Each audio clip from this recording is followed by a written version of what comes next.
Very calm. And then once you're in, I just need to be promoted and. Okay.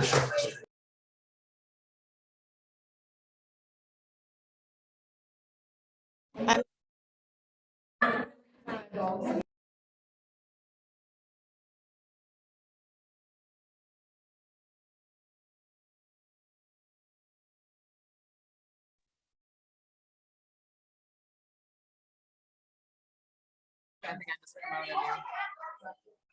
It's recording. Amy, are you ready? Welcome to the Lake Bluff School District 65 Truth in Taxation hearing for Tuesday, December 13th, 2022. I'd like to call this meeting to order at 6:47 PM. Acting Secretary Ann Hill, may I have a roll call, please? Andy Duran. Present. Ann Hill, present. Mark Barry. Mark, can you hear me? Yes, okay. Motion. Present, he waved via Zoom. Tim Penich. Then I just Present. need to share. Amy Connell Donahue is not present. Lauren Hirsch. Present. All right. Carrie Steinbach is missing today, right? Yes, Okay. Carrie Steinbach is out. All right, and some public comment period, just like at every Board of Education regular meeting here in the Truth in Taxation hearing, we offer the opportunity for members of the public to address the board. If anybody would like to speak, please identify yourself and approach the podium related to the Truth in Taxation hearing. No students on this one? Okay. Any comments on Zoom or written? Okay, great. Then we'll move on to the statement of purpose for the Truth in Taxation hearing. The purpose of this hearing is to allow individuals the opportunity to be heard and to comment on the proposed 2022 tax levy. And for the record, I want to state Amy Connell Donahue is not present. Thanks, Amy. Okay, so I'll turn it over to Jay for introduction of the proposed tax levy for 2022. Okay. I'd like to thank so many people for showing up for the tax levy hearing. Very interesting. Words- Most ever, right? Word's gotten out. Yeah.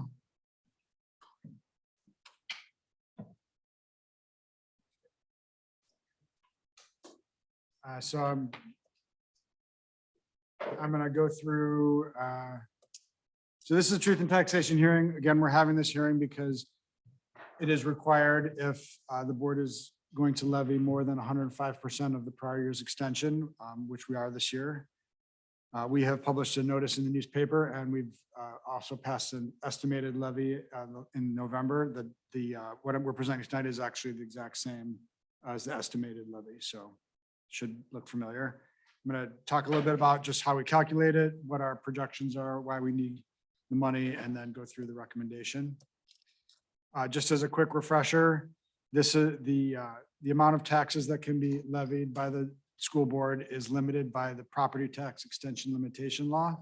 And the way we calculate the amount is we take the total amount of taxes that were extended last year, which is the small pie, and then grow that by CPI. So that allows the district to keep up with inflation and to extend the amount of taxes that last year grown by CPI, and then we add new property to that. Last year's December CPI, or this year's CPI that we're using is 7%. However, the property tax limitation law caps it at 5%. So 5% is the maximum. Last year's change was 1.4%, and the district did levy an increase of 1.4% last year. The existing property value in the district is estimated to be increasing by 1% next year, which is a little bit low. They revised their estimate down from 1.4, which I presented previously, down to 1% after they got some more information and processed a lot of the assessment hearings. This is published on at the county website. It shows the multiplier for Shields Township.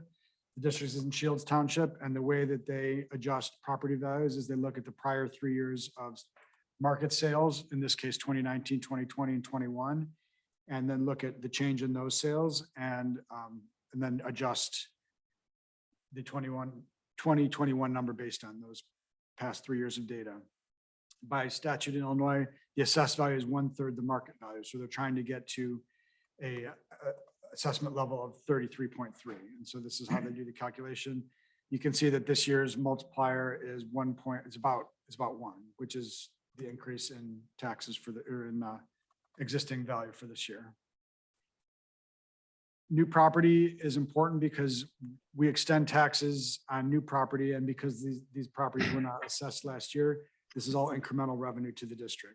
We calculate the tax rate based on the existing property and apply it to the new property. So that's all new money coming in. 2.2 million is about in line with historical.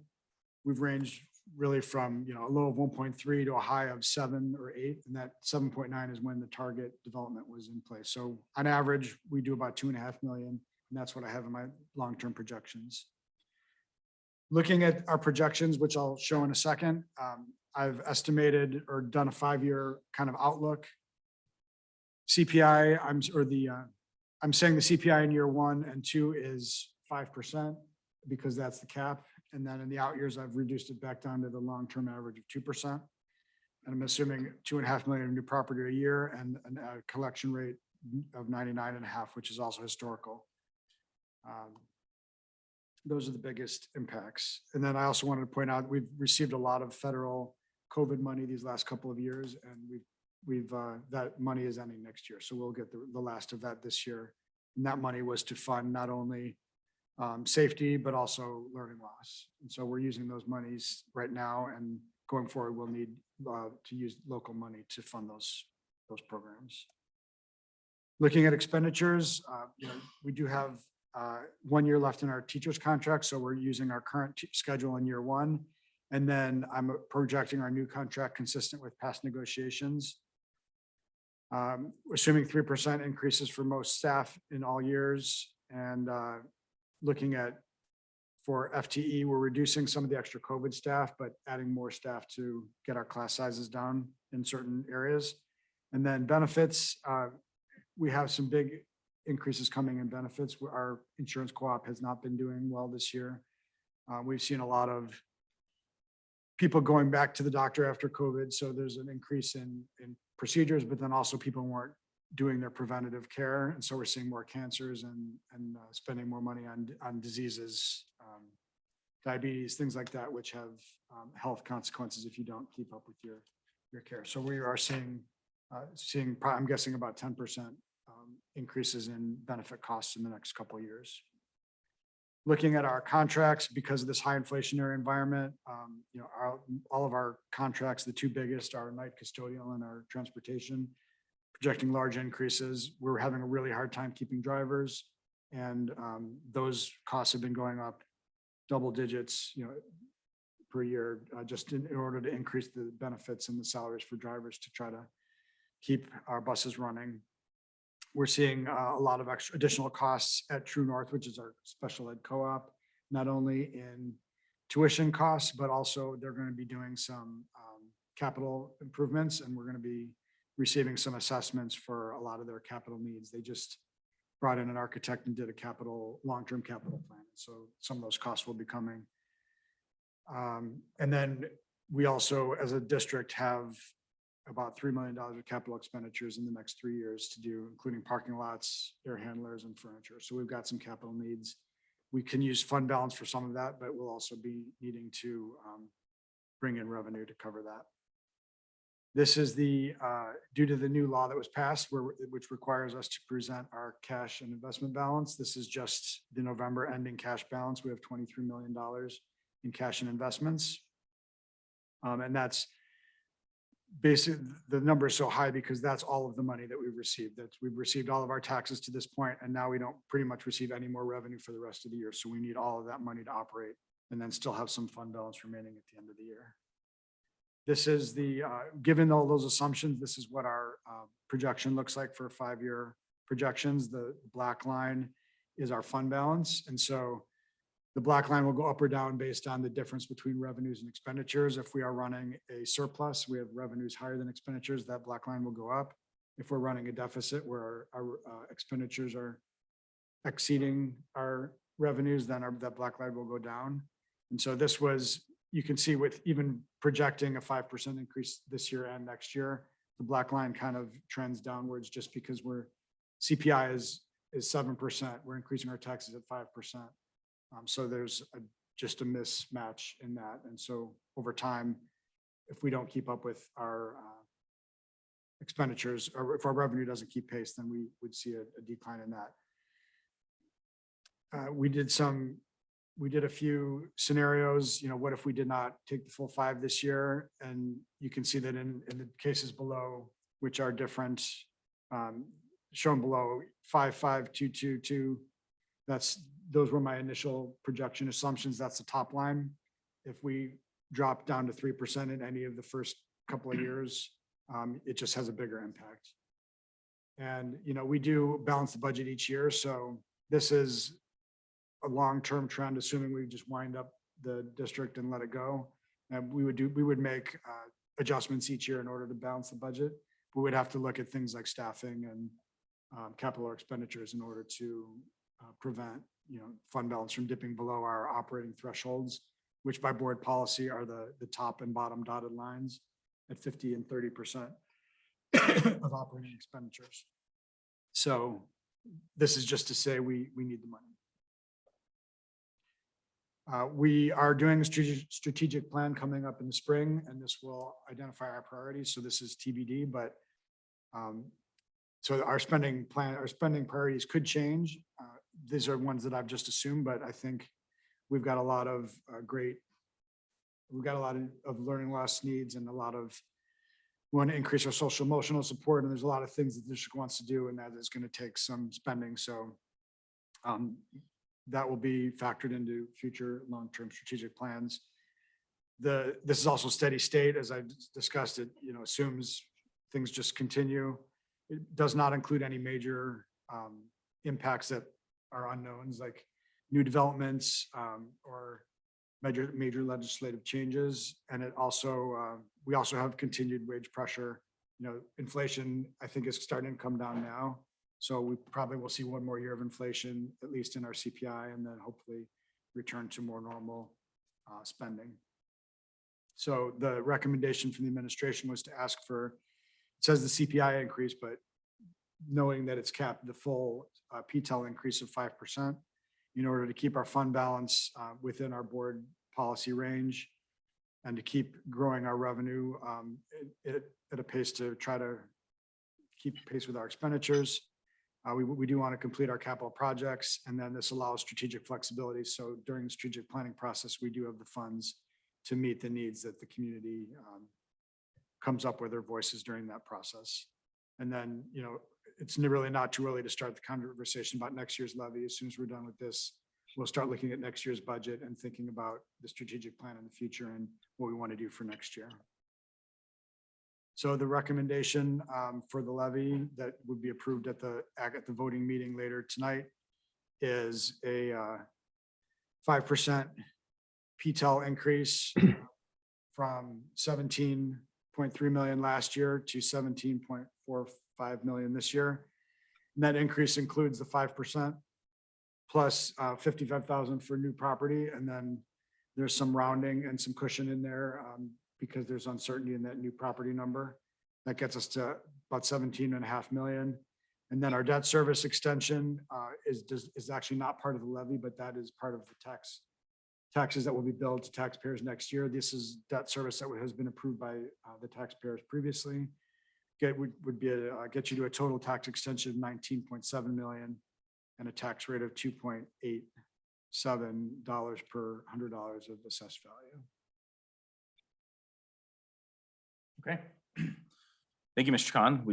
This is the third time I think as the board, seen some version of the tax levy presentation. So thank you for your work on that. This is an opportunity for any of the board members to comment that would like to make a comment on the levy before we vote on it at the meeting later tonight. I'll throw that open for discussion. Maybe we see it a fourth time. No, thanks, Jay. It was thorough and clear and answered all of the questions we've had leading up to this point. So It did, which says a lot. It's all very foreign to me, and it's very clear to me now. Mark, anything on your end? Can you hear me? Yes. The only thing I would draw attention to is just to reiterate, as Jay already did, but to underscore public understanding all this, that CPI is estimated to be 7.1%. And so that's telling us that it's expected that our cost of doing business will increase by about that much. And yet the law, PTEL limits us to a tax increase of 5%. And so we're already starting off a little bit behind or with some additional pressure because of the PTEL law limitation. And so I just want the community to be aware that we're doing everything we can to minimize the increase and minimize the impact on taxes. But this is an extremely high inflation year, and it's going to be a challenge to meet all the needs of the school and the community. So we're doing the best we can. So just want to bring, Jay did a great job, but I want to bring even more attention to that fact. Thanks for that, Mark. I think that's great to point out. And also I'm encouraged to see that after year two, it seems like it's going back down to where we have been in the past, 8 to 10 years. So any other comments? Okay, so we'll move it on to another opportunity for members of the public to make a comment. If anybody's here tonight to make a comment on the tax levy as part of the tax hearing, now would be the time. We're all here for a different reason. Okay, anybody remote? Okay, No. great. So we will vote on this. We'll bring this up for a vote to approve later on in the regular meeting. So with that being said, may I have a motion to adjourn the December 13th, 2022 Truth in Taxation hearing at 7:02 PM? So moved. Okay, all in favor? Aye. Aye. Any opposed? Okay, we are adjourned. And with that, we will move right into the regular meeting. So welcome to the Lake Bluff School District 65 Board of Education regular meeting for Tuesday, December 13th, 2022. I'd like to call this meeting to order at 7:03 PM. And may I have a roll call, please? Andy Duran. Present. Ann Hill, present. Mark Barry. Present. Tim Penich. Present. Amy Connell Donahue. Present. Lauren Hirsch. Present. Okay, we have a quorum, so we can begin, and please join me for the pledge. Pledge allegiance to the flag of the United States of America and to the republic for which it stands, one nation, under God, indivisible, with liberty and justice for all. All right, consistent with our new practice of at every meeting, reading the mission, vision, and values for Lake Bluff School District 65. I'm going to turn that over to. Is it me? Yeah. Mission and vision of the board: to provide each student with quality instruction, learning opportunities, and educational environments that inspire academic achievement, personal growth, and responsible citizenship. Excellence in education, enthusiasm for life, every student, every day. All right, great to have that reminder every time we meet. Now I'll throw it back for our third public comment already in the last 18 minutes. This is an opportunity for any members of the public to address the board. If you're not on the agenda, would like a chance to speak about anything board related, now would be your time. Not yet. Again, no one remote. Great. We'll have an opportunity at the end of the meeting as well. Moving on to item 5, addition of a discussion item. At every board meeting, we offer the opportunity for members of the Board of Education to suggest a discussion item for future agendas. Does anyone have anything to suggest tonight? I actually do. Do we want to get into this now, or do we want to sing first? I think we can get into it. This will be fast. I This will think be we can very get into it quick. now. Yeah. Yes, absolutely. I would like to, in the future, have a time where we can discuss the policy on student behavior and discipline. I think it would be helpful to pull that, maybe have the policy committee review it, and then bring it up for discussion, maybe at a Cal meeting or something like that. Dr. Leali, your update had referenced this issue coming up when you guys met with Brad Schneider. And it came up a lot at Triple I. And I just think now that we're back to a regular year and everything seems normal again, we should revisit how we're doing it. And I'd love to have input from Nate and Kelly as well on that. I agree. So let's add that to meeting in January, I think. Or early in 2023 for sure. We'll get it on schedule. Thank Okay, you. great. The only other thing we mentioned last meeting is, and for those of you that don't know, our superintendent wrote a book. It's awesome. It's called Leading Through Chaos. Yeah.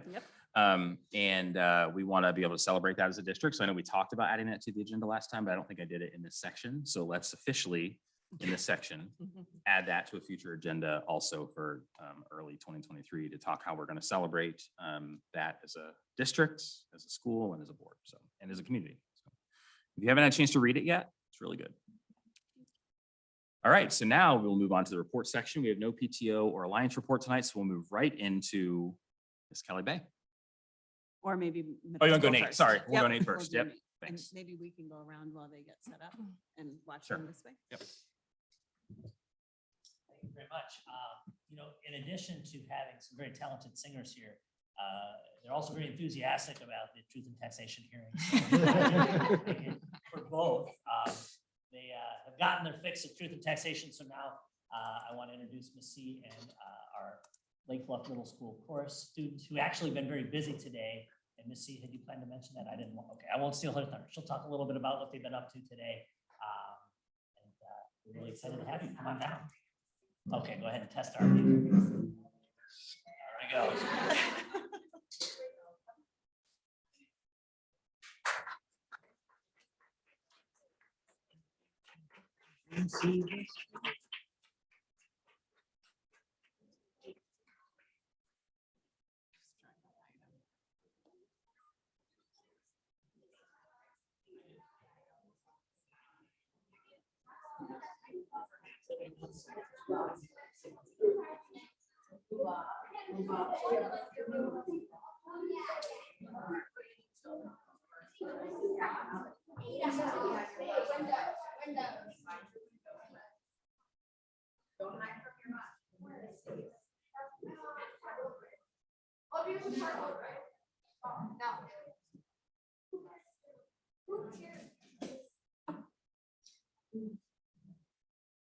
Thank you, Dr. Leali, Mr. Blackmer, administrators, and school board members for inviting us here tonight.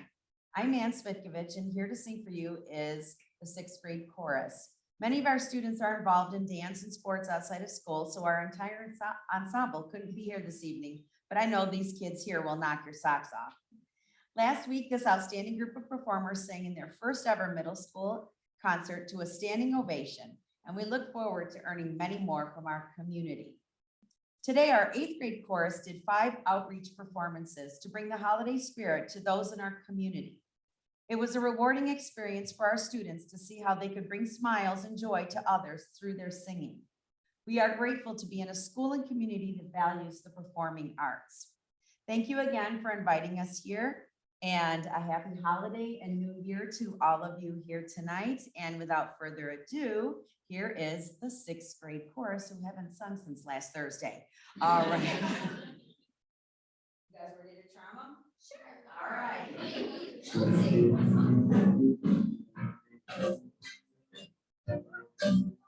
Here we go.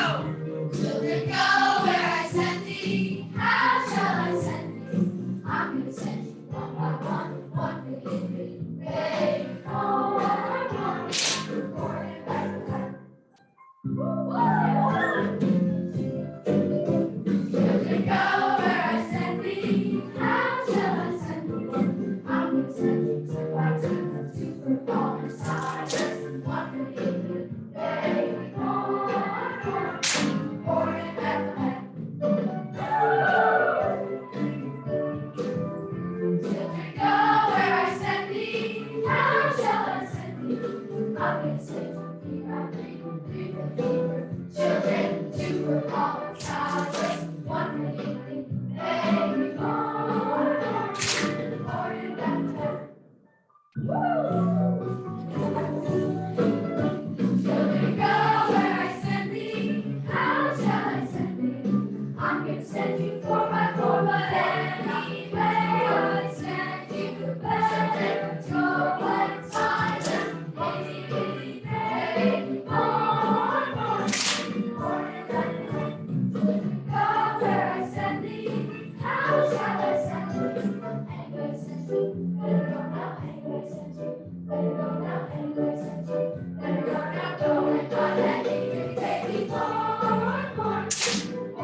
whoop-dee-doo and dickory-dock. And don't forget to hang up your sock. It's just exactly at 12 o'clock. They'll be coming down the chimney, coming down the chimney, coming down the chimney down. Happy holidays, happy holidays, happy holidays, happy holidays. Now the merry bells keep ringing. Happy holidays.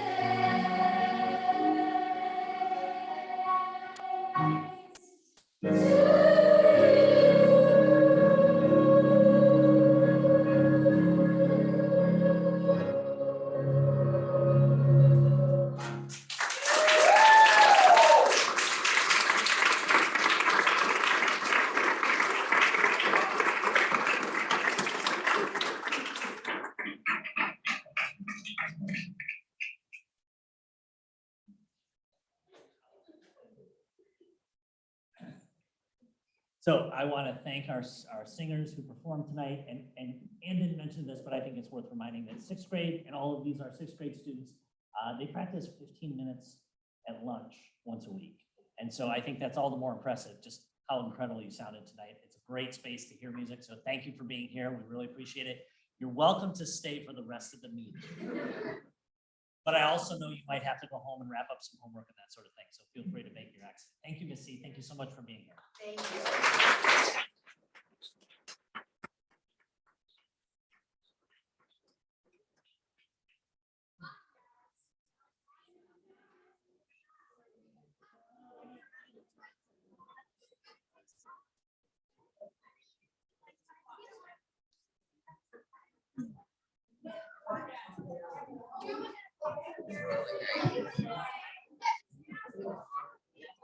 Thank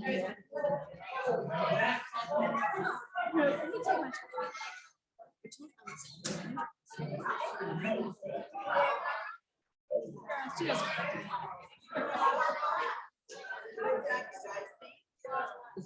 Thank you, Ms. C. It was awesome. That was awesome. That was awesome. Anytime.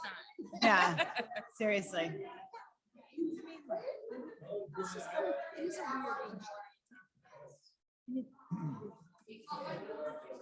All right. Well, thank you again to the sixth grade choir and for Ms. C for having them here. I'm regularly in awe of our students and teachers. I don't know how you get kids to do that. So well done. All right, so I'm going to move on to go back to item C for our LBES principal report with Kelly Bay. Hi, everybody. I think I'll continue with some holiday tradition in my report this evening. I wanted to talk a little bit about our snowflake gift giving. So in the spirit of giving, it's been a tradition for several years now that our staff and parents, community members can purchase gifts for families to brighten their holiday season. Gifts are also accompanied by gift cards, so families can choose things that they may need this season. Our team took things one step further this year, and the Snowflake Committee decided to have a gently used clothing drive during the gift pickup this week before break. They encouraged staff, if they were looking to clean out their closets, to help many of our LBES families to consider donating gently used winter clothes. It was one of those ideas that was a little bit out there as far as uncertainty and some of the logistics, but they went for it and the response was astounding. Truckloads of clothing and shoes poured into LBES over the last couple of weeks and also took up the space in staff members' homes as they sorted and organized. Tonight was the big night. Our team is still in the multi-purpose room of LBES, and I was lucky enough to witness some of the magic tonight as families carted out loads of clothing for their families. Clothing was out on display by category and size on all of the lunch tables with additional rounds to fill tables multiple times. I want to extend the highest level of gratitude to Jen Cosmet, Jen Perlis-Glassman, Brandy McDonough, Cheryl Rezchek, and Kathy Driver for leading the charge on this. It was absolutely worth the risk and hopefully a new tradition. I also want to thank each individual staff member, community member, parent that took the time to select a gift to purchase, to wrap that, to bring it in, and all of the clothing that came in. It was really quite magical and amazing, really something worth seeing. So I'm especially grateful tonight. think that's all I'm gonna do today. Thank you so much. That's awesome to hear that. Awesome. All right, item E, report from Jay Kahn, our CSBO. I'm gonna introduce Kevin Got it. Next section. instead of Lisa, so. Okay. Kevin Quinlan is our new payroll benefit specialist.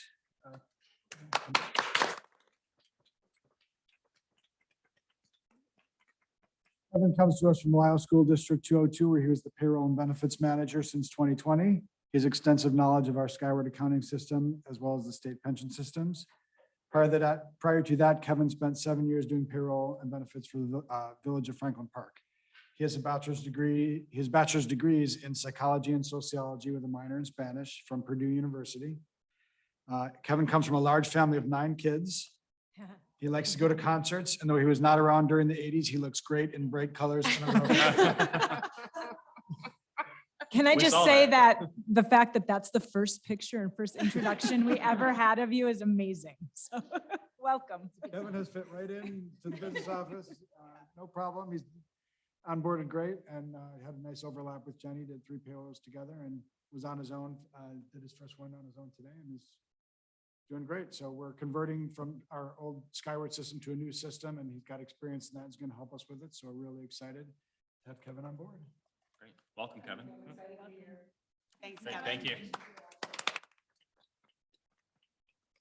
Someone with payroll experience in the Yeah. school district, and he's been great. So When so Jenny happy told to me have she him. was leaving, I was a little. We bit- panicked a little. Don't panic, but it all worked out great. So, You and seem pretty at ease now, Jay. So good. Yeah. Awesome. And you are welcome to stay for the whole rest of the presentation if you want. The auditors, we've got attorneys and auditors. It's going to be really fun, but I understand if you want to get home. All right. Thanks again. Nice to meet you. Thanks, Kevin. Welcome. All right, so we'll go to our Director of Student Services, Tracy Rourke, for the next report.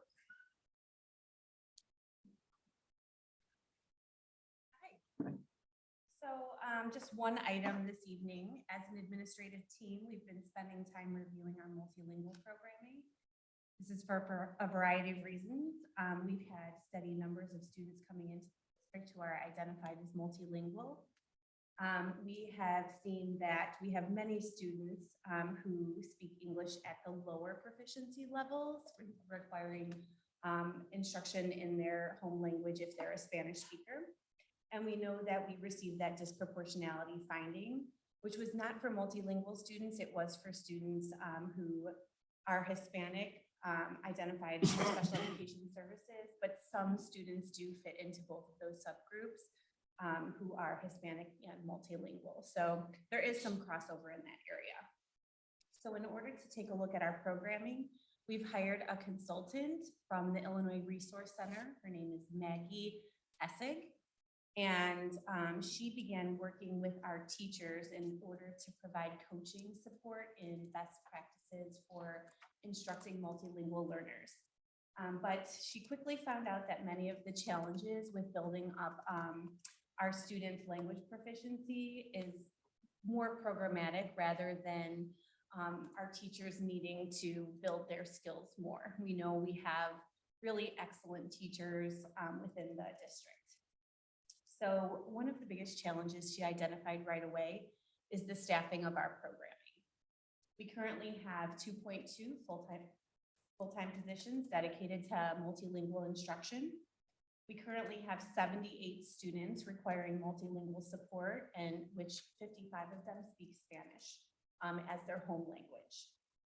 According to best practice, ML teacher caseload should more closely align to what we would look at for case managers for special education services.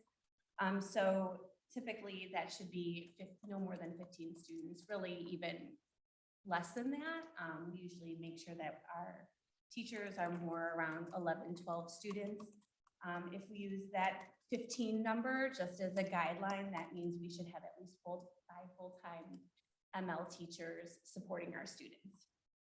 So it is for these reasons that we would like to add a 1.0 bilingual Spanish-speaking teacher immediately and have posted for that position. Next steps would include working with Maggie Essig and our multilingual teachers to conduct a full assessment of our programming During this time, we will also be going through our strategic planning process and would be able to have a full report at the end of that, outlining the best ways to build our programming in the future. At the completion of these steps, I would bring a full presentation to the board outlining what we would need to do in order to build that programming and any future staffing needs. But that would be our proposal right now. Any questions about that? I just have one. Thanks for the update. If we currently have 2.2 FTE and we need 5, and I realize that finding these positions is not easy, but is 1 enough to be asking for, or is there? I mean, I do think that we will need more staffing. I do think we want to be thoughtful in building a program and bringing 3 new teachers on immediately. I think there's some constraints with coaching and building out that program. And we really want to be thoughtful with that. But that staffing need is definitely there. But we do think bringing 1 person on immediately and then looking to the future and building that is a good step in the right direction. I mean, Tracy, are you seeing, you said this, I don't think, the trend upward, like in the last, have those learners increased significantly?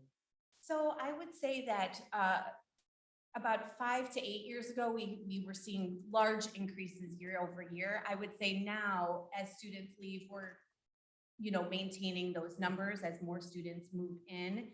And so we're kind of hovering usually between the 70 and 80 student mark. There are some fluctuations there, but we're definitely not dropping down in numbers after we saw influxes, 5 to 8 years ago. I have one question that may be jumping ahead. I saw in the personnel report that one of the Spanish teachers is going full-time. Is that part of that too, or no? It is a small part of that plan, and I'll give some more Sorry. background when we get to the personnel. All right, But I didn't mean to jump ahead. Nope, Just thank thought- you. Still on Nope, top of it good more. connection. Great. Thank you, Tracy. Okay, we'll move on to item G for our Director of Educational Technology and Innovation, Dr. Margaret Ryan.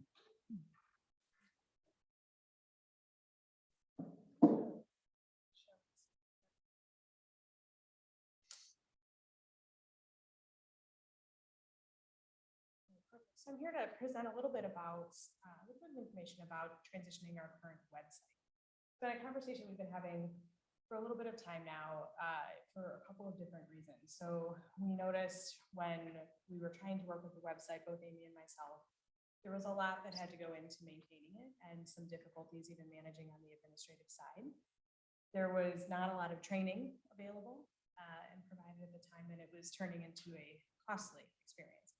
And so we decided to reach out to some other partners and determine what the best option would be for us. And so we heard presentations from Blackboard, Campus Suite, which is our current website provider, and School Messenger, which their company is actually Intrado, but everybody knows them as School Messenger.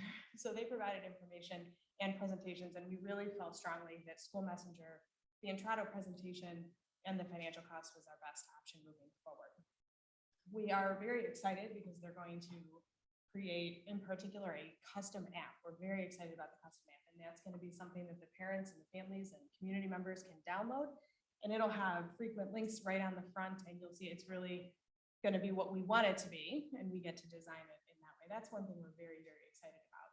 They're going to integrate our current materials, translation is an option, a lot of training, and 24/7 support. So that's something that we're very excited about. We've had several Zoom meetings with Intrado just in the past couple of months, and they've been very receptive to our questions. They gave us a sandbox environment so that we could explore the administrative panel of the website, which was significantly easier to use than what we're using now. So something that we will be able to manage on the district end, but also that the buildings will be able to manage some of the communication experiences that they want to have as well.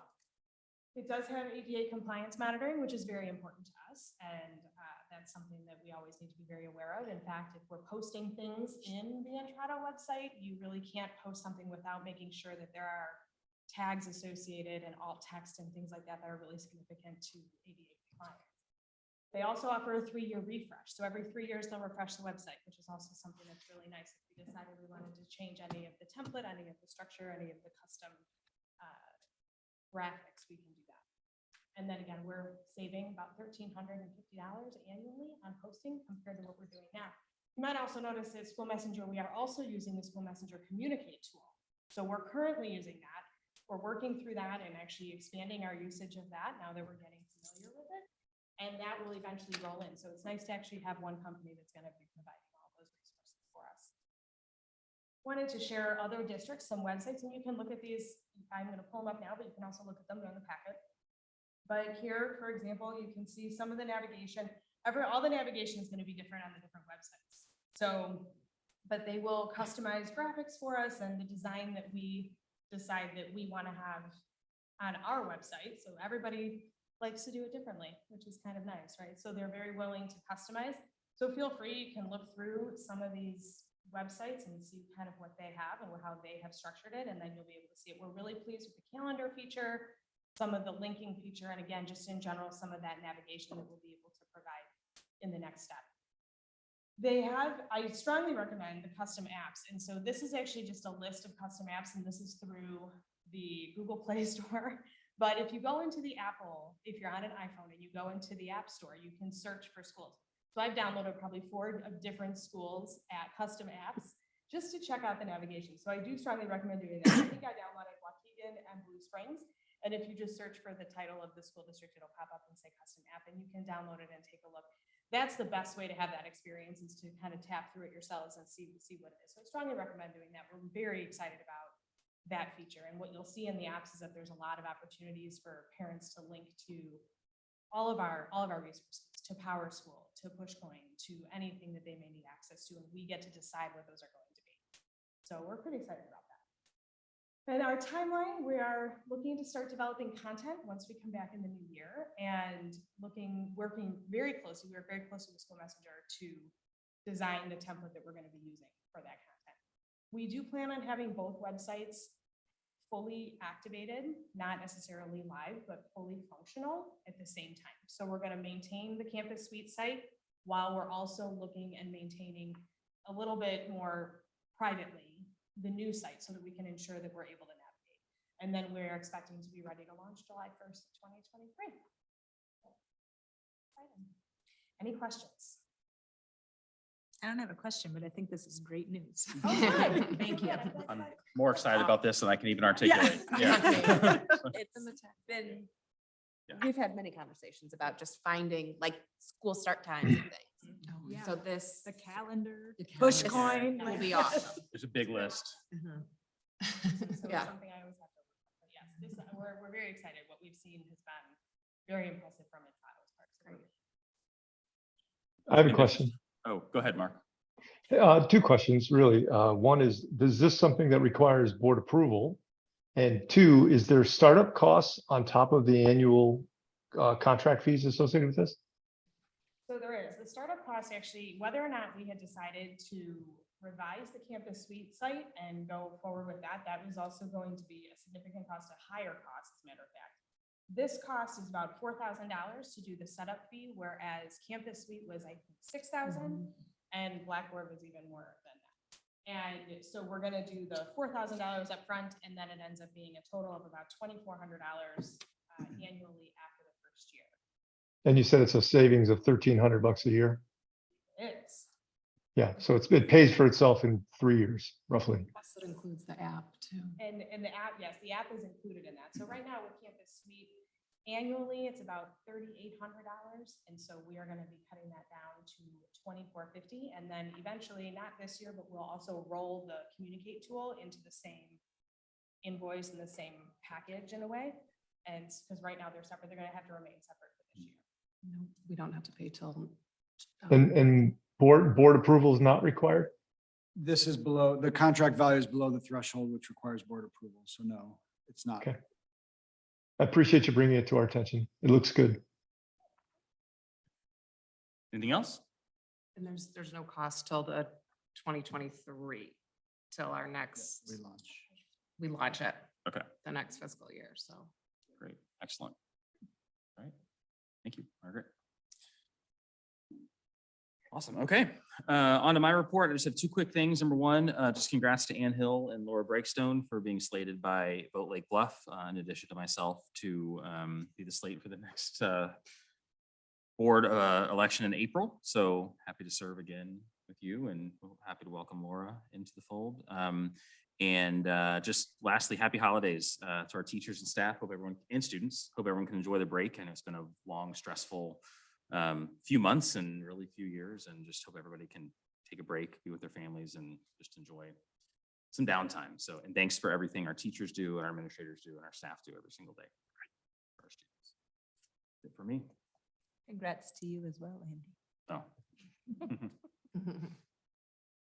Yeah. Okay, really quickly, I just also want to express gratitude. It's that time of year. As you can already see, our administrative team has been working really hard on lots of things. I can't underestimate or overestimate the amount of time that's been spent on the budget. Appreciate Jay's thorough attention to that. Tracy's work with the audit and the multilingual program, Margaret onboarding and getting us right into projects that needed a lot of attention. And just want to bring Joe Jaxie to the attention of the team as well. Joe has been working part of his job as curriculum coordinator, and the two of us have been having opportunities to meet with content level teams in the last couple of weeks and start our audit process on ELA, math, science, and social studies. We're meeting with fine arts tomorrow. Lots of really good conversations, thinking through and looking at our data, what that's telling us, looking at our resources, and just determining next steps to make sure that we're continuously improving. So thanks to the team. Is that it? That is it. Great. So I think I'm throwing it back to Tracy to introduce Scott, right? This That is is part correct. of our attorney, board attorney Introductory series. introductory series. Thank you. Ah, I just named it. just Yeah, now. I like it. Yeah. I think that's the name. Well, I am happy to introduce Scott Nemenich. He has a diverse legal practice with significant experience in the areas of school law, township law, government relations, real estate and taxation, as well as corporate transactional matters. Much of Scott's work involves representing various units of local government, including schools, townships, park districts, and municipalities. He is recognized by school districts around the country for his vast experience in Section 8002 funding for federally impacted school districts. Scott also handles various labor and personnel matters, including unfair labor practices, grievances, and collective bargaining. He has negotiated contracts with the Illinois Education Association, Illinois Federation of Teachers, Firemen and Oilers Union, the American Federation of State, County, and Municipal Employees, and Service Employees International Union. Scott is a registered lobbyist representing clientele before both state legislature and U.S. Congress. He represents homeowners associations, handles matters involving tax rate objections and real estate taxation, an area in which he is a recognized expert, and also counsels individual clients in estate planning matters. In addition, Scott represents business clients in corporate matters, such as the sale and purchase of various businesses. He has also represented a telecommunications company in negotiations with foreign nations, including Belarus, Djibouti, and Tonga. Scott has also served as a negotiator in both the state and federal levels, and throughout his career has been known for his ability to break through bureaucratic logjams on behalf of both public and private clientele. As a former chief prosecutor for the Will County State's Attorney's Office, Scott once headed the juvenile division and later the civil division of that office. As chief of the juvenile division, Scott handled more cases than any juvenile prosecutor before or since. In addition, an independent study commissioned by the state of Joliet found that juvenile recidivism decreased during that time that he served in that capacity. As chief of the civil division, Scott was the first to successfully prosecute an individual under the drug paraphernalia law of the state of Illinois and was first to successfully defend a county's denial of a landfill expansion. Scott received his JD from Northwestern University in 1977 and a BA summa cum laude from Lewis University in 1974. Scott is admitted to practice in Illinois, having been sworn in by Justice John Paul Stevens of the United States Supreme Court in 1977. Scott is a member of the Illinois Local Government Lawyers Association, Illinois State Bar Association, the DuPage County Bar Association's Local Government, Civil Law and Practice, and Real Estate Committees. He is the former vice president of the Lewis University Alumni Association and the Plainfield Area JCs. He is also a former member of the Troy Township Planning Commission. He has many awards and recognition. He's been named a leading lawyer by Law Bulletin Media, a peer recommended distinction awarded to fewer than 5% of attorneys in Illinois. He's had multiple publications and presentations in the state of Illinois. So we would like to welcome Scott. Well, after that, I don't know if there's much for me to say. Someone covered it. Well, first of all, I want to thank you all, Dr. Leali, Mr. Khan, President Duran, members of the board. I thank you for giving me the opportunity to come before you tonight and tell you what I do for you. As some of you may be aware, I've been working with this district for many, many years. I handle 33 districts myself, plus 3 co-ops. And some of I'm general counsel, some I'm labor counsel. Virtually all of them, I handle tax cases. And for your district, I've been doing it for some time with Jay's predecessor and now with Jay. My understanding is Jay explained to you the tax process a few months ago and it laid it out. We work together and have continually worked together to do what we can to keep, shall we say, a minimal decrease in your tax levy. All right, we want to be fair about it.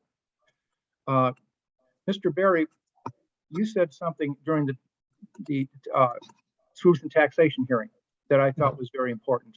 As you said to the public, we're doing everything we can to minimize tax increases, and this is part of the process. The bottom line is, instead of us being run over by corporations, whereby, okay, suddenly their taxes go down and there's large refunds. Of course, now with Senate Bill 508, it gets spread out to the other taxpayers. So now they have to pay even more. No, you're proactive, as most of my districts are, and we do everything we can to try to resolve it. First at the board of review level, okay? For instance, just to give you an idea how that worked this last year. We received the list of the board of the board cases, all right? And of the 25 you had, Jay had me intervene in 10, okay? So you have to excuse me, my dog is behaving for a second. Come here. All right, so we had 25 cases. Jay decided we would intervene in 10, is what we did, all right? Of those 10, there were 13 parcels. Of those 13 parcels, 4 received reductions, and rightfully so. They deserved reductions. Scott Helton, who I work with, I also work with the township assessors as well. Mr. Helton and I worked to get this resolved. I'm hoping we get the dog handled in a minute. My apologies. In any case, so there were 4 reductions. There were 5 no changes. There were 4 increases. We actually had 4 of them that were increased, including Pasquazi's. Pasquazi has already gone to the Property Tax Appeal Board on the case, and we'll try to resolve those matters then at the PTAB. Our goal is to resolve it at the board review if we can, because at that point. Uh-oh. Scott? Yes. Oh, there you go. You dropped off for a minute, Scott, but we got you back. Oh, okay. All right. Okay. It's minimal. All right. With the tax increases. And give me 1 second. All right. Give me 1 second. We're gonna. So there's been Jay's cats. I think I've had a Curious cats dog. went on I one think, time. yeah, I think we've all dealt with animal intrusions. So what he's talking about is we had a lot of assessment appeals at the beginning of the year. And so we intervened on a portion of them and had good results in maintaining our tax base and preventing refunds or taxes being redistributed to other taxpayers.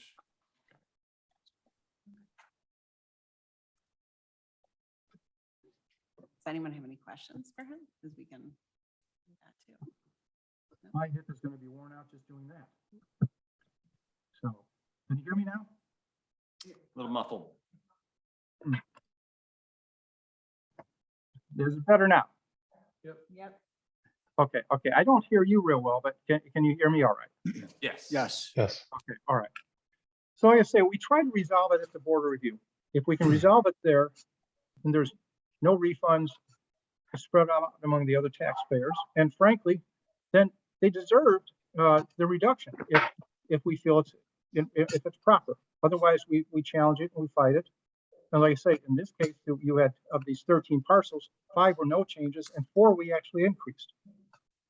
If not, then they have the opportunity to go either the court or the Property Tax Appeal Board. You have a series of cases before the Property Tax Appeal Board right now. Most of the time, we will not spend the expense of getting an appraisal because we work hand in hand with the Board of Review. And that Marty Kinzel, Bob Gluckert, the supervisor assessment, and working with them and Scott Helton, we try to resolve these matters whereby if you can show us you deserve a reduction, fine, but nowhere where they come at us with. In fact, I think Jay could tell you we had a situation this last fall where we settled 5 in, what was it, Jay, 1 week or 6, and of those 6, I think the average reduction for assessed valuation was like 40,000. That's assessed valuation reductions. Nowhere near what they wanted. They're 200 or 300,000. No, nowhere near. So you take care of that. If not, then like I say, there are cases where we have to sometimes ask for an appraisal. You had a very unique case this year, and that was Harrison House. Or, you know, as you say, the Stonebridge of Lake Bluff. It's the old Harrison House. And were any of you ever in it before when it was operational? Yeah, I was. Okay. Well, you know, it was very beautiful inside at one time. If you go to it now, you would look, it looks as if it just got bombed out in the Ukraine. It's a disaster. The assessor didn't realize how bad the condition was. They had appraisals. They wanted such a reduction. It was going to be 75,000 in taxes that it would be reduced against you. Okay, that others would have to pick up. Instead, we worked it out whereby they will dismiss their case and take the reduction with the 2022 assessment so no one's harmed. They get a reduction, but it's nowhere near the disaster it could have been. What happened was we went out and inspected the property. And when we inspected the property, Mr. Renzi was our appraiser, all right? And he and I went into the building. They didn't really want us to go in, but we went in anyway. Mr. Renzi comes out and said, you better settle this case. This case has problems. And he was correct. These people at a building, this is a disaster. Now, I didn't agree with what they wanted, and they certainly didn't agree with where I thought it was, but we're able to resolve it, but do so in a fashion that your taxpayers aren't paying anything back, and it simply gets taken care of in the next cycle. So that's basically what we do. Jay and I work together, I guess, hand in hand. You know, we each other sell and everything. I don't know, maybe we talk once every 2 or 3 weeks, whatever, when there's cases up there. But the whole idea is to do everything we can to minimize any impact these tax objections are having on the district. You've had years where you've only had 1 or 2 objections, but in recent years, I'm going to say the last 5 or 10, it has gotten to a point where, no, you're having 25 this last year, okay? And that did not include Harrison House. Next year is going to be the quadrennial. So we'll see what comes out of the woodwork then.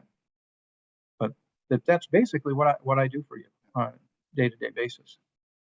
If you have any questions, I'll be more than happy to answer them. Thank you, Scott. Any questions from the board?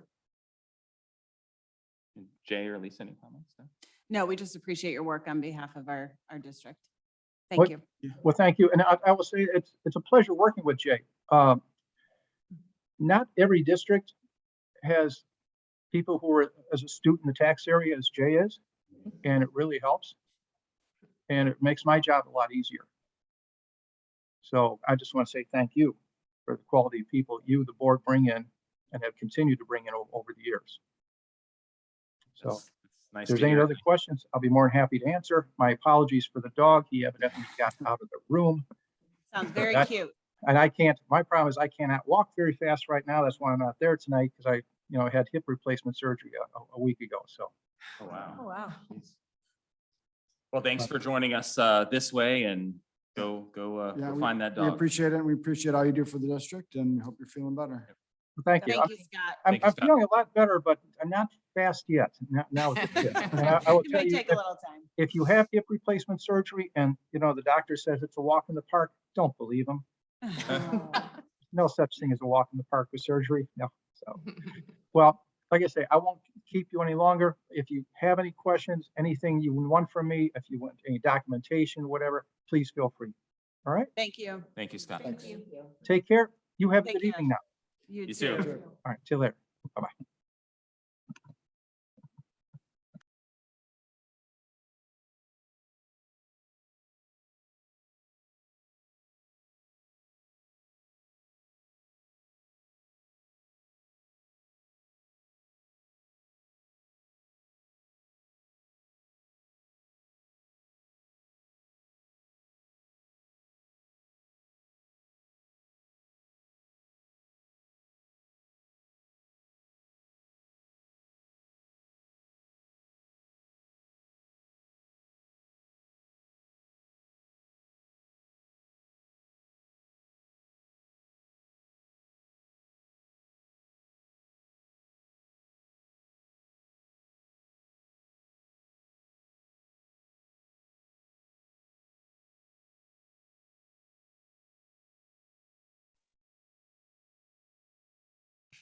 I'm hearing anyone. There we go. I can hear you again. Can you hear us now? I can perfectly. Okay, great. Close. Well, thank you for having me here this evening. My name is Nick Cavalieri. I am a partner with Baker Tilly. We conducted the district's annual financial statement audit.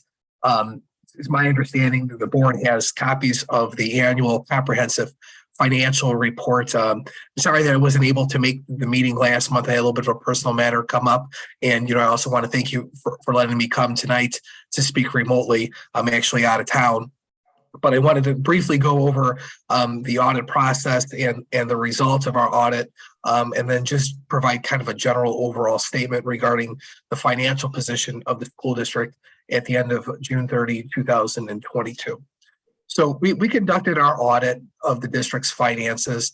The scope of our audit involves performing, a set of tests over the transactions that make up the financial statements. We confirm revenues, take a detailed review of expenditures, confirm cash balances, perform a series of audit procedures, and ultimately will render an opinion on the financial results of the school district's financial statements. I'm pleased to let the board know that we were able to render yet again a unmodified audit opinion, which is essentially the highest level of assurance that you can receive from the external auditing firm that your financial statements are prepared in accordance with generally accepted accounting principles and, are free of material misstatements, have the necessary disclosures. So that's really what you want to focus on when you read the audit opinion. Every year the audit opinion tends to change in its formats. This year there was some additional revisions from the AICPA in regards to how that needs to be presented, but ultimately the result is still the same, which is an unmodified audit opinion. Our reports were actually issued on November 1st. At this juncture, it's my understanding that all of the filings have taken place between the Regional Office of Education. I personally have uploaded the district audited annual financial report, which is a state form that's required to be audited to the Illinois State Board of Education. Ultimately, the district's financial position continues to be healthy and working within the financial resources. The operating funds are churning within their resources. There were no indicators based on my review that there was any level of financial distress. If anything, there's, very good monitoring controls in place at the district regarding, budget to actual results. Every year we do take a deep dive to look into things to see, if there's any trends that we're seeing that are indicative of, an operational challenge. We don't see anything like that with your district's financial statements. Overall, my opinion is that the finance office is run very well. Again, very similar to what Scott had to say about Jay, I would say the same thing as well. We come out to perform our audit.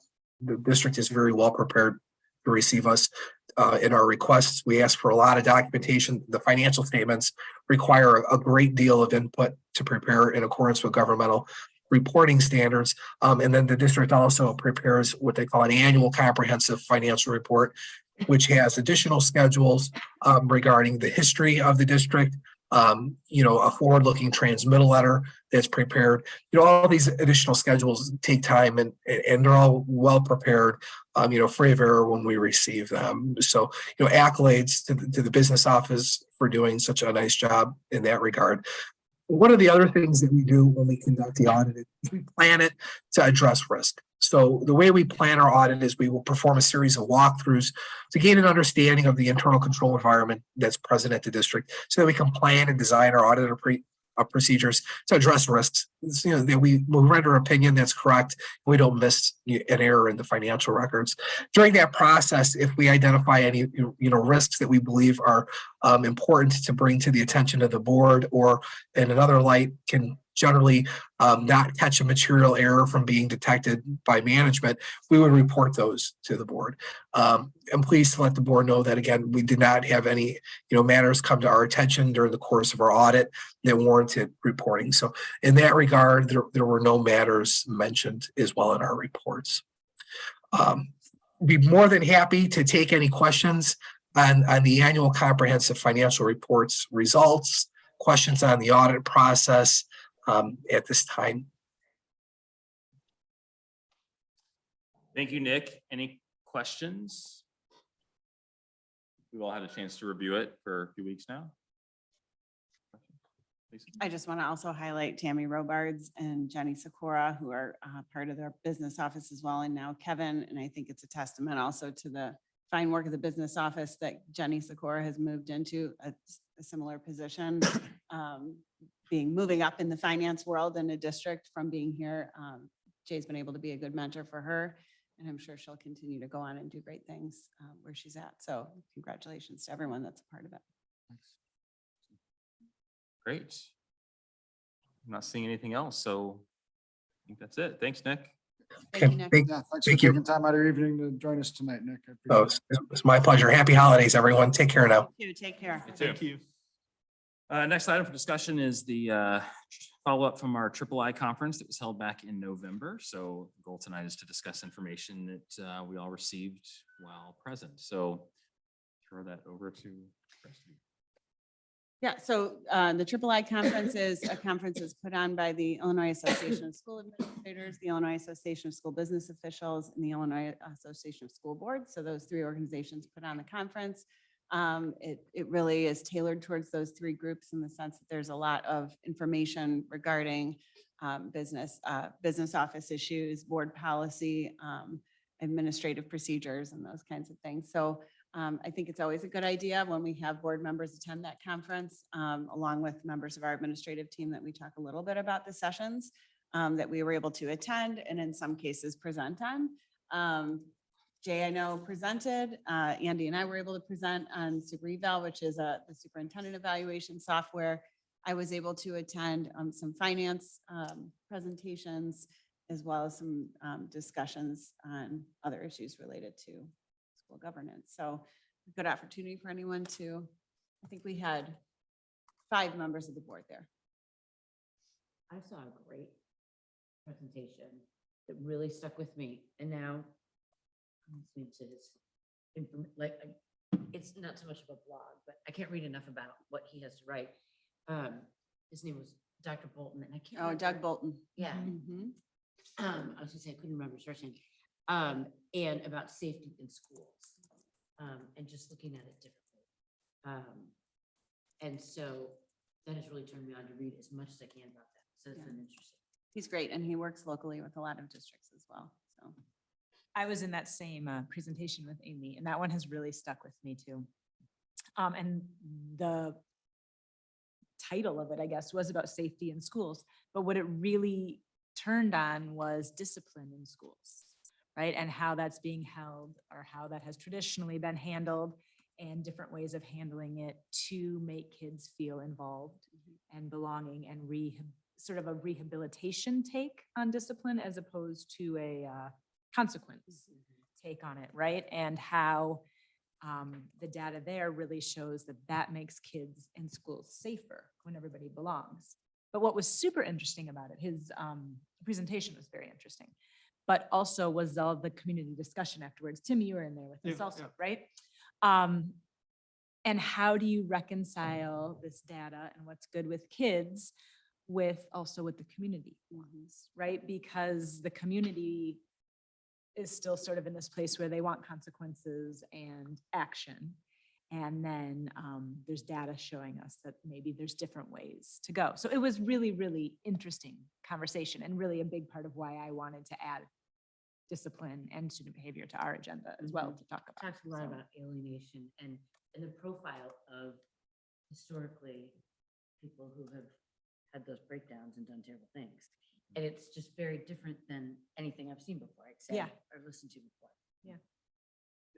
It was really worthwhile. I thought it was very refreshing having seen over the past months how the only way to keep our schools and students safe is to harden them and make them, in my opinion, less welcoming places.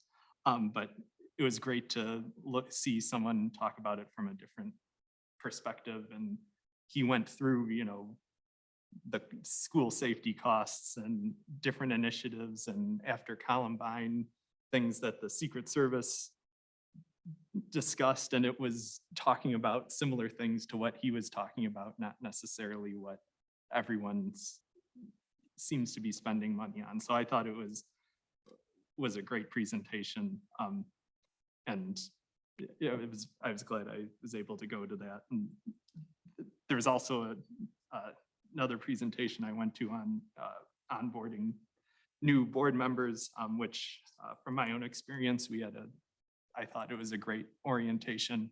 It was given by some board members and the superintendent from Hinsdale Elementary School District, and they had some good ideas about creating kind of a living guidebook that was always there for new and old board members, and different, which I have a copy of, and some different ideas, but it was a good conference and I took a lot away from it. To piggyback on that, I went to the top two that I really enjoyed were one that I didn't go in with thinking I was going to get much out of it, which was a roundtable. It was new for this year on kind of, they gave different scenarios and you had to kind of walk through them and talk with your team on how you would handle them. And my biggest takeaway was just that the onboarding that we got, I was able to feel like, okay, I know how to handle this, where, there were certain situations where not everyone had the same experience we had in the background, and, being able to meet with each of you. And so thank you for that. That was extremely helpful. And then Carrie and I also went to a discussion on negotiations, since we'll be taking part in that. But I mean, I did not expect to take away as much as I did from that. It was definitely a great experience, and it was very informative, and I wish some of them didn't overlap, like the ones you guys went to. I would have loved to, you had to kind of pick and choose, which was a bummer, but it was great to have so many options out there to learn about.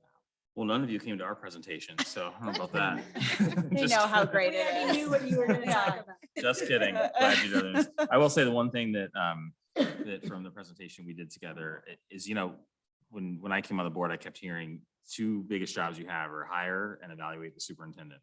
And how many districts actually don't evaluate the superintendent, and even those that do, how many don't do it well. That was pretty surprising, and don't link it up to their goals and whatnot. So the fact that we do that well, have over the past couple of years found new and better ways to do that was encouraging. And also I know we're constantly looking at, even through this mid-year evaluation that we're doing now, looking at new ways to make that easier on all of us, and also on Dr. Lealy moving forward. So that was encouraging, I think. So I was actually surprised at some of the discussion of how even some long-term board members who were there don't really do it very well. So I just want to mention also that Carrie and Tim and I have been discussing whether or not we could present on the process of creating a gun safety resolution that we did this year with some community input and community partnerships. And so we will be thinking about how we might be able to present some information and help other districts learn from that process as well. Oh, that's a awesome. great That's idea. great. I just wanted to, I guess, give a shout out to, I don't remember the author's name. Do you guys remember? She was the Saturday morning Amanda. keynote speaker. Oh, she was great. She was Yes, amazing. the Amanda. Amanda Richfield, and Ripley, Amanda and it's Ripley. High Conflict is the name of the book. Yes, and so Mhm. talking about how people get caught in this loop of high conflict and can't get out of it. And so how do you negotiate or work with Yeah. people like that was really, really interesting. And you can take it into so many areas of your life, not just school board, but Very powerful. it was really relevant. Okay. Mark had a comment. Yes, that Doug Bolton was the principal at True North. Is that Yep. right? Yes. Yep, for like 9 years while I was there. And so he's got very practical experience in addition to all his academics. So And he also works with adult mental health for some school districts in the area. So he provides some coaching for educators and some districts around us as well, much like we've done for the last year or so, and that we're going to continue to be doing. Because I think we're all recognizing mental health goes beyond just what our students are experiencing, but also what our educators are feeling as well.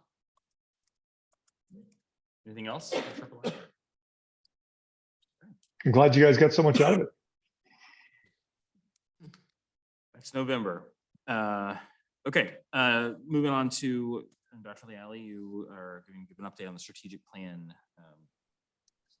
Yeah, so this is my second presentation on the strategic plan recommendation of our administrative team. And as you remember, I presented a recommendation last month. We had some discussion on it and the board asked a couple of questions, which I thought were great. One was about just how we would be able to differentiate ourselves from the Lake Forest districts where we did the Portrait of a Learner. We love the collaboration, but we also want to make sure we kind of maintain our unique community feel throughout this process. So that was a great question for us to think about while we also address the other board question, which was really important and relevant, being sometimes the process of something is great, but it really depends on the facilitator that's like they're doing the work. And so board asked us to go back and really speak with the specific people who would be facilitating that process. And it took us a little bit to get to the point where that was decided on. With one of the three, we were not able to talk to the person, but with two of the three we were. So I'm going to just really quickly go through, as you know, our current mission and vision we already announced. Our current strategic plan was developed, really revised in 2017. Our board members in place at that point are there. Obviously, that was pre-pandemic. Some of things were new, some things we're already starting to look at, and certainly we had a previous full strategic plan. I think I needed to correct this. It was really 2012 that we did a full strategic plan, but we had done one in 2009 as well. So these are the big goal areas we have in our current plan. I'm sure some of those will stay and get more refined. Some of them might be added to, some might be taken. I doubt many will be taken off. But we are again recommending a new strategic planning process with a January 2023 start. Again, with a community-wide launch and recap that we're still planning with the village, the park district, and the library. So a reassessment of our previous goals and assessment of our current reality and future challenges that we can anticipate. We want it to be an inclusive process that includes stakeholders from all parts of the community. We definitely want to focus on the Portrait of a Learner as our North Star, which is how it was presented when we developed it. But we also want to make sure we have some measurable goals and some action planning support after the fact.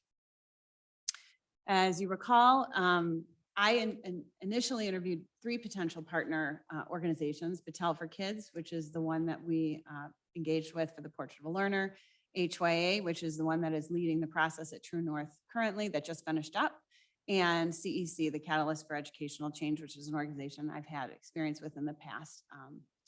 And so, again, but many of the processes were pretty similar with these anticipatory surveys and focus groups and interviews, and then a design process, a launch, and then sort of a follow-up experience.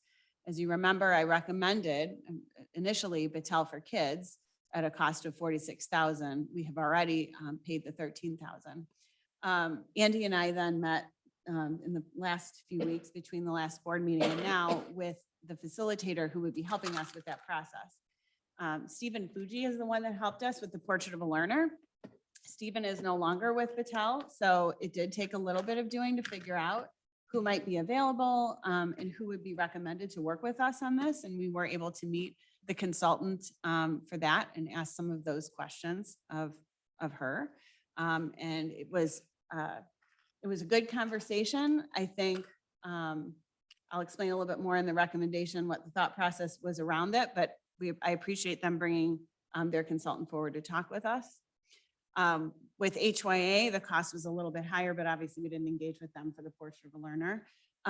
They were not able to identify a facilitator for us yet, but part of their process would have been to identify collaboratively the facilitator with us. And so we spoke with the same person that I spoke with the last time.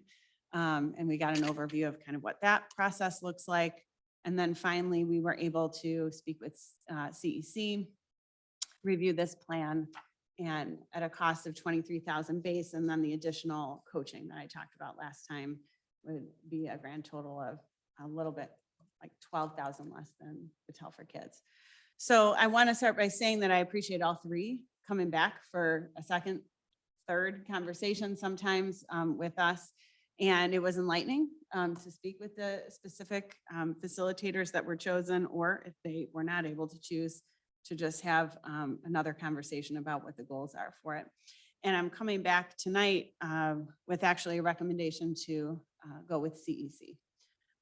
Crystal Conley was identified as who would be working with us as a facilitator, and she is much more experienced than the person that I spoke with initially a couple of times, who is just starting out in the strategic planning process. So when they had to identify a facilitator, they went with somebody that had a little bit more experience, and Crystal was able to talk with Andy and I, and I think both of us felt a level of comfort with her and her process and her experience that made us feel like this would be a really good fit. One of the things she talked about was really making sure that we had a comprehensive plan in the beginning to dig into not only data that we have, but also gather additional data that we might need, and to really utilize that Portrait of a Learner as a North Star, but also to somehow kind of branch that out into what's working here in Lake Bluff and how we can backwards map from there. So I think both of us felt really confident in her as a facilitator and a leader for our community. I think after having a second conversation with Battelle, knowing that Lake Forest is also engaging in the process too, we were feeling like that first question about really differentiating the three districts might be difficult. While they're going through the process and all of us going through it together in three different plans, and they recommended a person that be working with all three districts, we felt like that might actually not be helpful maybe as much in our process, but just to kind of have somebody who can really focus just on where we are, but obviously utilizing the information that we got from the Portrait of a Learner process as well. So I'm really excited to be working with Crystal and Dee, who is the initial person that I talked with, who will be learning about strategic planning while Crystal is working with us. Still committed to the timeline of a January start with the community, and then beginning our process in February. Our process will begin soon in terms of identifying how we can go about asking for volunteers and how we can go about collecting data and building our workflow and stakeholder groups. But I'm excited, and I appreciate the board asking some critical questions and focusing my search a little bit because I think we wound up with a better option, and we'll be saving a little bit of money. So with that, I'm happy to answer any questions. Can you remind me, CEC is local, right? CEC is local, and actually I've experienced the strategic planning with them also in the past. And the person that I worked with was in a previous district, and it was a previous superintendent in Lake Bluff. Mark Van Clay was leading that process. The other thing that's nice about CEC is that they have a long tradition of working with collective bargaining units and alongside administrative teams. And as Crystal said, their kind of, one of their philosophies is that when the adults are working together well, the systems function well and things get better for kids. And so that's always been an interesting part of the organization for me, that they're interested in working on both sides of the table, and then certainly with community and parents to make sure that we're designing a system that makes sense and gets the results that we want for our students. I did ask about my concern about the coaching and just the fact that I feel like sometimes coaching hours can fall off the radar if they're not really diligent, if we're not diligent as a team to follow up on that, to make sure we're using them. And Crystal's answer was pretty comprehensive in terms of, having a plan and organizing our work into work groups so that there are champions in each work group and that there's somebody kind of driving the process in each group, and keeping track of the work that's being done and the coaching hours and developing the plans out so that we're coming back and presenting progress to the board, and that we would have those follow-up meetings to make sure that there's a feedback loop and that the measurement continues throughout those working groups. So I don't know if you want to say anything about. No, the you covered it. process. I appreciate the chance to sit down with everybody, and I 100% agree. I didn't know where to go at first because I think there were pluses and minuses to each, but after meeting the facilitators and kind of hearing more about the processes, I am 100% in support of your recommendation. Yeah, I think Crystal's going to be great. I think their process is good. I think that really is the product that we'll get. Which is great. So in talking about stakeholders and who will be invited to be a part of this, will it be admin, board, staff and teachers, and community members? Yes. Or where do we pull from? Yes, Yeah. all those areas. I think we'll probably need to have a discussion about board representation. My guess is, just from having worked with this board, that probably everyone will want to be involved in this process, so that's fine. And that's great. But then obviously we would want stakeholders that represent not only teachers, but also other staff members in the district, parents identified from various grade level groups, perhaps parents that have been through the system that don't have students anymore, community members that don't have students, potentially community leaders. I think that's an important part of either having them at the table for design, but certainly having them in the conversations ahead of time to gather information. And the other thing that Crystal talked about was students, which I really appreciate. And I'm hopeful that we can involve some of our students in this process as well. Great. So that'll be brought up for approval tonight. That is correct. Great. Okay. Anything else for Dr. Lealy? Great. Moving on to E, a very quick item on disposition of property, not anything we have to vote on, but just something to be aware. I don't know, is this yours or Jay's? It's really, this is Okay. just a notification, but I don't know if you Yeah, want to talk just through it. Yeah. according to board policy, when the district disposes of assets, we need to notify the board, especially if they have minimal value. We did dispose of some old obsolete technology equipment. Some of it had no marketable value. We got money, about $1,300 for some of our old Chromebooks. So in general, when the district disposes of property that was purchased with taxpayer funds, the first thing we try to do is sell it to maintain that, save that funding. And then if we can't sell it, we will either donate it or how does it go?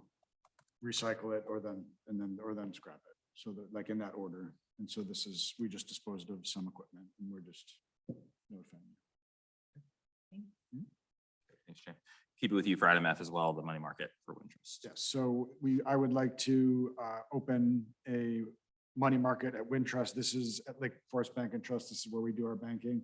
We have many accounts there, and this would be another, it'd be a way to hold money in a liquid form at the bank, easily to transfer between accounts and to maximize our returns. So they pay the Illinois funds rate, which I think right now is close to 4%. So it's a good way to just make our money work for us harder. So And that's also up for approval tonight. So any questions or discussion before we get to that? Okay, makes sense. Great.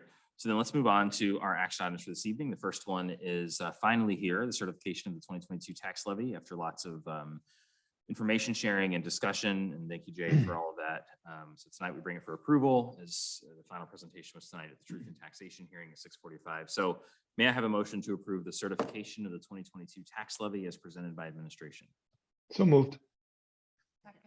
Is there any discussion? Okay, and can we have a roll call, please? Lauren Hirsch, Yes. Tim Penich, Yes. Amy Connell Donahue, Andy Duran, Yes, Mark Barry, Yes. Ann Hill, yes. that passes. Great. Item B is approval of the Wintrust Money Market as just discussed. So may I have a motion to approve the Wintrust Money Market opening of the account as presented by administration? So moved. Second. Any discussion? Have another roll call, please. Tim Penich, Yes. Amy Connell Donahue, Yes. Andy Duran, Yes. Ann Hill, yes. Mark Barry, Yes. Lauren Hirsch. Yes. Passes as well. Item C, approval of substitute nurse pay increase as discussed at the October Committee of the Whole meeting.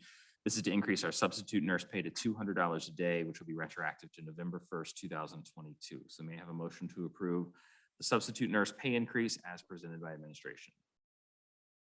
So moved. Second. Okay, roll call, please. Lauren Hirsch, Mark Barry, Yes. Ann Hill, yes. Andy Duran. Yes. Amy Connell Donahue, Yes. Tim Penich. Yes. That passes as well. Item D is the personnel report. We have a few things to read tonight. And could I just give a little bit of Yes, background uh-huh. on the Spanish teacher? Because that was a Sure. great question, Lauren. No, actually, I was planning on doing this anyway. So initially on our personnel report, we had Christy Leibfried moving from a part-time teacher to a full-time beginning on July 1st. But in consideration of the staffing adjustment that we need to make for our multilingual learners, we're not sure we're going to get anybody mid-year that might be able to help us with bilingual instruction. We posted, even though it hasn't been approved a position yet, but just to get the word out and have people start, hopefully gain some interest. Although Christy would not be supporting our bilingual learners, we do have a teacher in the building that teaches Spanish and supports ELL and multilingual learners. So we would be able to shift a schedule, some of those classes over to Ms. Leibfried so that she could have a full schedule and we could free up one of our other teachers to help support our multilingual learners sooner than later. She's in agreement with this and we think it's a good solution for now, considering we might not be able to find someone that's qualified. And even if we did, we still need that help too. So that's a little bit of background. Great, thank you. So three non-licensed new hires. We have Olivia Bowman, paraprofessional at the elementary school building, effective November 14th at a rate of $19 an hour. We have Mary Scanlon Hogan, substitute teacher, effective November 30th, 2022 at the substitute rate of $125 per day. We have Shasta Swain, substitute teacher in the district, effective December 1st, 2022, also at the rate of $125 a day. We have no resignations, terminations, or licensed new hires. We have one person, as Dr. Leali just mentioned, going from part-time to full-time. That's Christy Leibfried, Spanish teacher at elementary school, effective February 2023, annual salary of $107,302. Salary placement schedules MA 30 plus 24. We have three FMLA requests. The first is Edwin Castro, a custodian at the middle school, effective 12/18/2022 to 12/31/2022 for the birth of a child. I share those dates, right? 3/2 to 3:30. I think those are soon, aren't they? I have 12/18 to 12/31. We're out of school. For For Edwin? Edwin. That's correct. That's That's he's a correct? 12-month. Yeah. Okay. I think it might have been 12/8. Okay, okay. Because his wife, I think that the original dates were the 18th, but she had the. So is it- early, okay. So I just want it to was make a sure. little that's bit right. early. We have a second FMLA request, Jennifer Denart, the nurse at the elementary school, 4/13/23 to the end of the 2022-23 school year, also for birth of child. And Tim Burke, psychologist at elementary school, effective March 2nd, 2023 to March 30th, 2023, also for the birth of a child. So congratulations to our three new district babies. Okay, so may I have a motion to approve the personnel report as presented? So moved. Okay, any discussion, questions? Okay, can we have a roll call, please? Amy Connell Donahue, Yes. Andy Duran. Yes. Ann Hill, yes. Mark Barry, Yes. Lauren Hirsch. Yes. Tim Penich. Yes. Hey, that motion. I do want to passes. thank our parents who have come out to become substitute teachers for us. We've Yes, had a thank few of them you. in the last few months. We appreciate you and we are welcoming you into the building and just very, very grateful they're willing to do that. Are you looking for more? Yes, always looking for more. Still room. Always all- room in the. That's right. All right, and finally, the consent agenda. This month's consent agenda includes the following: open session meeting minutes from the November 15th, 2022 regular Board of Ed meeting, the treasurer's report, the impressed report, the bills report, and the P card report. Would anyone like to have anything pulled out of the consent agenda for further discussion? It's not hearing anything. I do Yeah. just want to point Oh. out the bill, it's the bills report and the board member expenses. Needs to be Thank read you. just because it's of the, we are reimbursing board members for expenses from the joint conference. And board member expenses. Excellent. Thank you for the clarification. Yep. Okay, then may I have a motion to approve the consent agenda for December 13th, 2022 as presented by administration? Second. Any discussion? Okay, can we have a roll call, please? Andy Duran. Yes. Anne Hill, yes. Mark Barry, Yes. Lauren Hirsch. Yes. Tim Penich. Yes. Amy Connell Donahue. Yes. It passes as well. We have no FOIA requests this month, so then we'll turn it over to the end of the meeting for final public comment period. If you'd like to identify yourself and speak to the board, now's the time to do so. Yeah, go ahead. Lee. Yeah, you can come up here if you don't mind. You just state your name for the record, that'd be great. Hi, good evening, Lane Bennett. Thank you, everyone. Again, in light of the recently released ISB test scores and the town hall meeting last week, when some of these issues were presented to the board members and the running board people, I still want to go back to, you know, that our students are failing in how District 65 is going to move forward with the, how we're going to fix these problems. And I know these are hard facts to swallow. And the truth is I don't think half the district even knows. I don't think they clicked that link that was sent on a Friday, 4 p.m. email. And then you get it and you click it and it's a circle and it says, you know, exemplary, and commendable. But and then it was a lot of circles and I don't know if people know how to read it, but I can read it and you know what it reads, failing scores.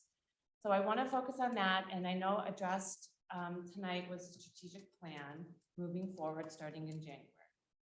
Some questions that the community has are like, how are we, the parents, stakeholders, going to be involved in this? Are you going to send out an email saying, this is coming up, here's a survey, who wants in?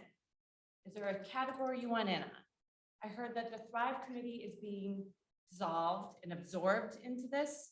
Are parts of that committee going to be included, like the SEL, which is very important still? We're also a member of the True North that has all these special education and other outsources that we use at a cost of $643,000 last year to the district. How are we using that? What are we using their resources for? These are questions that a lot of people want to be asked. I'm going to answer. And also within this strategic plan, moving forward, getting our scores back on our academic excellence this way, moving this way, are we setting benchmarks? What are these benchmarks going to look like?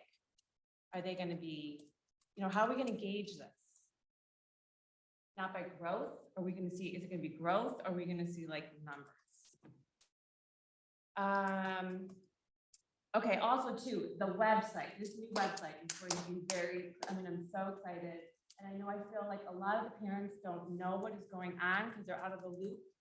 And this website, I would love to suggest some trending topics or the hot topics tab. I don't know if you're looking for feedback on this, Margaret. I would love to sit down. I mean, this is going to be great. I know some people are going to look forward to going to one site. I don't know if this is going to look, the elementary school, middle school, but you go to one, it's on your phone. You can click the link at the calendar, get the school events, the sporting events that are happening, the hot topics, maybe some other issues that are on there. But board meeting minutes, board meeting, click here, you know, it's not like a click. Test or, you know, everything just right there. So that I'm looking forward to. I know a lot of people are looking forward to that too. So again, just, you know, I know that we're looking forward to hearing back from the board on a lot of these issues. And please, I know people want to get involved. So send emails out. And Lisa, I do appreciate taking advice on not sending that your superintendent meeting on a Friday at 4 p.m. on like a holiday weekend. That, you know, people don't, they see it, they might have clicked it, don't go back and read it, and then they forgot about it. And then again, with the other emails from the teachers, you could have up to 6 emails on a Friday at 4 p.m. and you don't see them. So I really do think it. So she changed that to, you don't send it on Fridays anymore, 4, and it's great. And I do know there is a whole thing that people read emails on Tuesdays. Maybe we can send That's you 3 one. minutes, Lane, but thank Okay, you very much. And anyways, yes, yeah, everybody enjoy your holiday weekend, Thank weekend, right? Thank you. You too. Okay, Thank you so thanks. much. Thanks, Lane. Okay, so moving on to the adjournment then, we got through a lot of that relatively fast. So may I have a motion to adjourn the December 13, 2022 regular Board of Ed meeting at 8:28 p.m. Yeah. Sorry, can I just ask? a quick Oh, question? yeah, sorry. Are we not approved, is the strategic Oh, the plan strategic to plan be is- approved we skip in that? January? And It's I not on the missed- I agenda. missed the action item on it, so we can't do it Okay, tonight. I We'll just do it in wanted- January. Okay. We did say we were going to do that, but it's not, you're right. Yep. Thought maybe I glazed over. Thank you, Sam, for bringing that up. Okay, great. So it's still 8:28. So may I have a motion to adjourn the December 13, 2022 regular Board of Ed meeting at 8:28 p.m. So moved. Second. All in favor? Aye. Any opposed? Aye. Okay, great. We're adjourned. Can I, That Mark? Good night, Mark. see you guys. Have a nice night.